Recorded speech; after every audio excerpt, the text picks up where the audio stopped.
A U.S.-based group tied to both China and White House climate goals.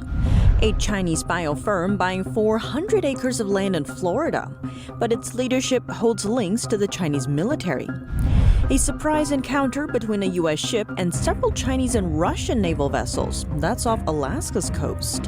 A NASA researcher pleading guilty to hiding connections to Beijing. His studies useful for boosting military development. And protests breaking out in China. Residents in one city say they've had enough of lockdowns and are speaking out.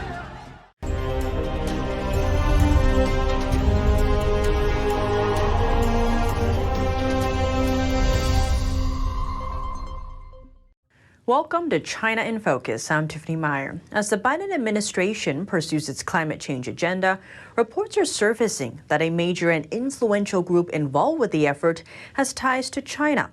Its office in China is registered under the Beijing Municipal Public Security Bureau. Here's more.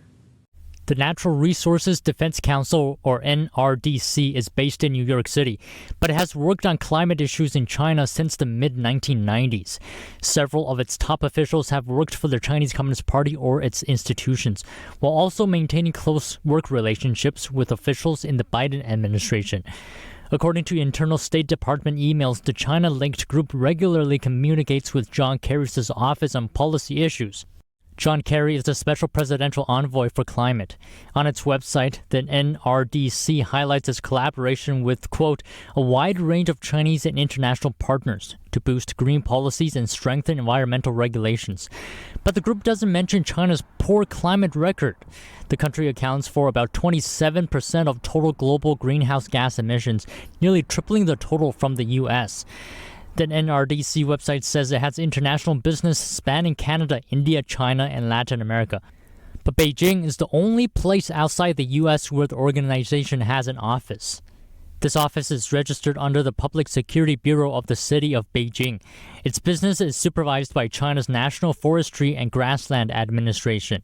Amanda Maxwell, the managing director of the NRDC's international program, told Fox News Digital that the organization has never received any funding from the Chinese regime, neither directly nor from linked organizations. As a nonprofit organization, the NRDC cannot be asked to publicly disclose its donor information. Maxwell added that the NRDC follows the law everywhere in the world, including in China. Worth noting, some managers had worked for the Chinese Communist Party before joining the group. The Senior Program Director for Climate and Energy Program previously focused on green development research for China's Belt and Road Initiative. The program is widely seen as a tool used to expand Beijing's influence around the world. Another director in the same field worked for a major state-owned power generation company in China. The same is true for a senior advisor.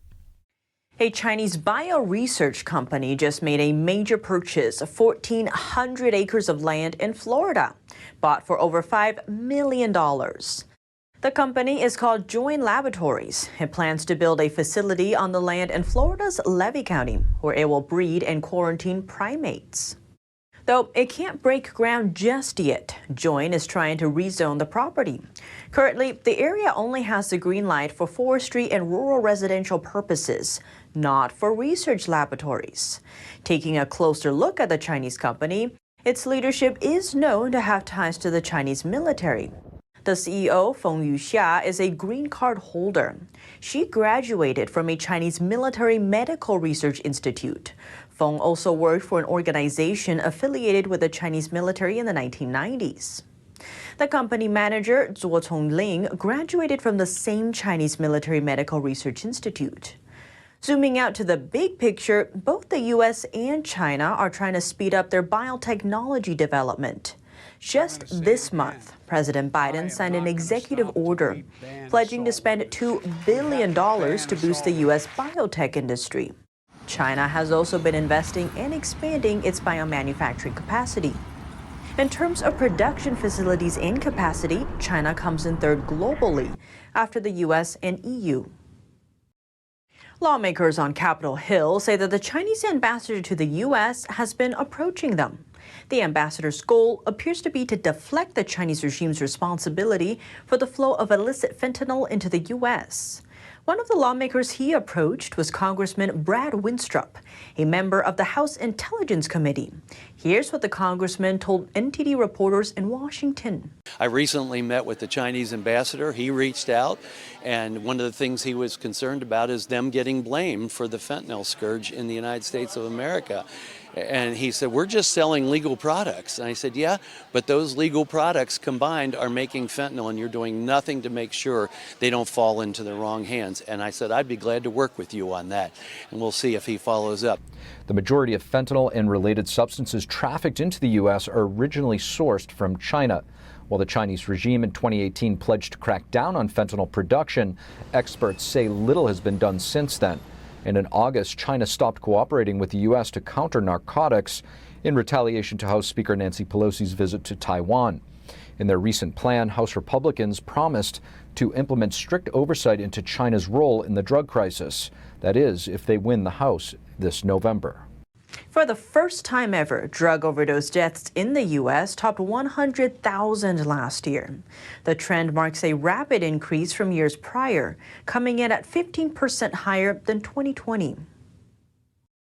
An encounter with Chinese and Russian warships in the waters near Alaska.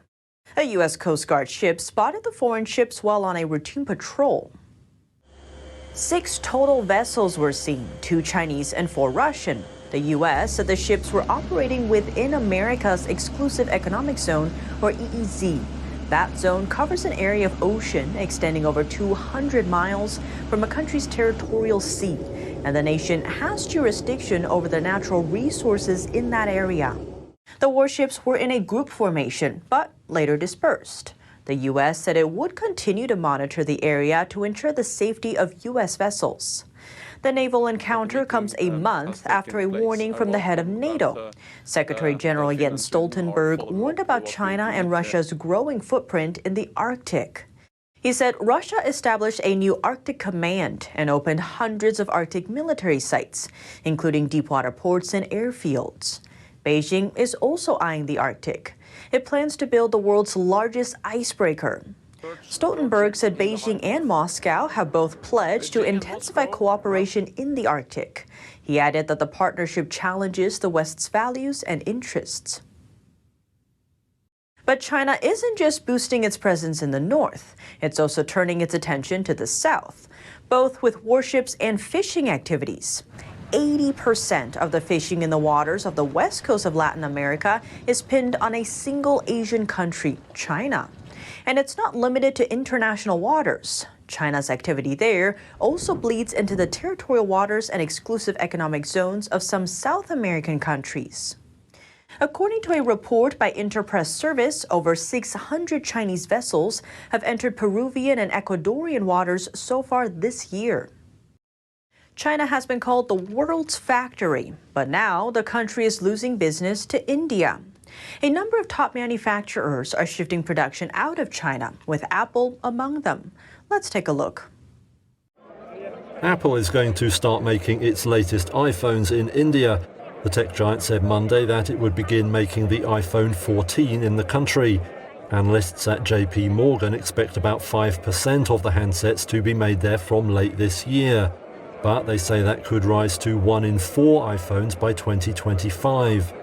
Apple has been moving some production away from China amid mounting tensions between Washington and Beijing. Strict health crisis lockdowns also hit output there. Apple has been investing significantly in India since 2017, when it first started making iPhones there. That process was hampered by the health crisis, but with restrictions easing, it and other firms are now pouring in again. For now, analysts expect Apple to rely heavily on Taiwanese firms like Honhai and Pegatron for parts, but they expect the firm to qualify Indian suppliers over time. Apple launched its flagship iPhone 14 earlier this month. The new model is a relatively modest upgrade of earlier versions. Still, Apple isn't completely leaving China. In 2021, China touted the production of close to 96% of global iPhone shipments. That number is expected to drop slightly. But it's significant that the new flagship iPhone 14 will be made in India. In the past, India was only given older iPhones to manufacture. A NASA researcher pleaded guilty to lying about his connections to China. He's part of China's talent recruitment program, which has been known to lure scientists from abroad to work for the Chinese regime. His research could be used for military purposes. Zhendong Chen is a Texas A&M professor and NASA researcher. He pleaded guilty last week during a federal court hearing in Houston. The FBI says Chen deceived NASA officials about his association with Chinese-owned companies and universities while he accepted U.S. government funding. Texas A&M University released a statement Friday saying Chen was accused of hiding his connections to a so-called talent program of the Chinese government that sought to take research from American institutions and use it to advance military and other programs in China. His research focused on subjects including liquid crystals, which can be used in equipment for military purposes. Several articles on the university website show Chen is involved in this research. Chen was first arrested in 2020. He agreed to pay over $80,000 in restitution to NASA and a fine of $20,000. And in another similar case, a former Chicago graduate student was convicted Monday of illegally spying for Beijing. Based on evidence presented during a 2-week trial, Ji Chao-chun worked at the direction of high-level intelligence officers from China's Ministry of State Security. Ji was tasked with providing information on scientists and engineers with knowledge of U.S. aerospace and satellite technologies. Ji's case was part of a larger national security investigation. That probe led to the unprecedented extradition of a senior intelligence officer. He was convicted last November of trying to steal trade secrets from a U.S. military contractor. Ji has been in custody for 4 years since his arrest. He could face a sentence of up to 15 years in prison. Residents of Chinese manufacturing hub Shenzhen say they've had enough of repeated COVID-19 lockdowns. More and more are standing up to protest. Authorities suspended a subway route on Monday after new virus cases emerged in the city. Harsh restrictions soon followed. Shenzhen's Pandemic Control Office has labeled some areas of the city as medium or high risk of infection. All residents living in high-risk areas are confined to their homes. The night that was announced, groups of residents took to the streets to protest. One resident shouted through a loudspeaker, "The Communist Party talks nonsense and does not keep its promises."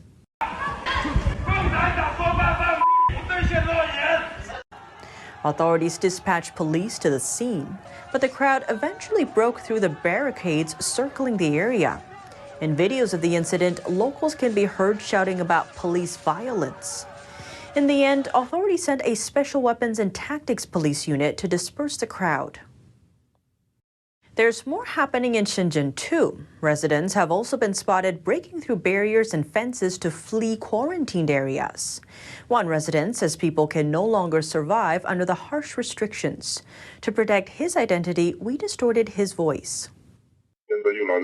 Now a new round of COVID-19 testing is coming. We have to take the test every day. Some residential compounds are under lockdown. There are some new cases from that area near the market, but they need to live.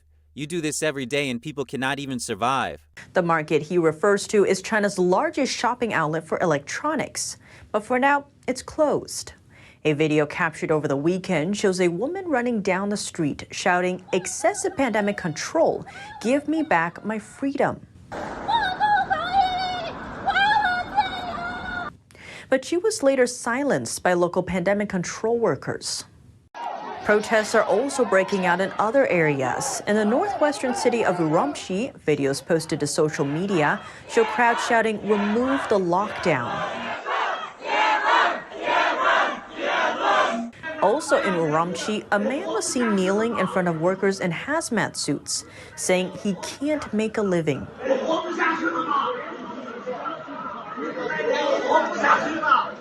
In another incident, a woman filmed a standoff between residents and health workers. She was heard saying ordinary citizens are being pushed to a breaking point. The protest in Urumqi appeared successful. In another video, a man used a loudspeaker to announce that local lockdown mandates would be lifted.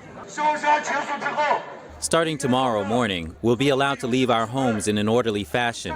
That's after disinfecting this district. NTD cannot independently verify the content in these videos. Information about social unrest inside China is difficult to confirm due to the regime's strict censorship. That's all for today's China in Focus on YouTube. We're now sharing a shortened version of our program here after being demonetized for more than a year. Here's what to look out for in our second half. A look at what some experts are calling Marxist thinking in American schools. American Thought Leaders host Yania Kellick sits down with Connor Boyack to discuss how to empower American kids against Marxist thinking. Boyack recently released a new Tuttle Twin story-based textbook. The full episode is available on our partner platform, Apok TV. To sign up, click the link down below. Thanks for watching China in Focus. I'm Tiffany Meyer, and see you tomorrow.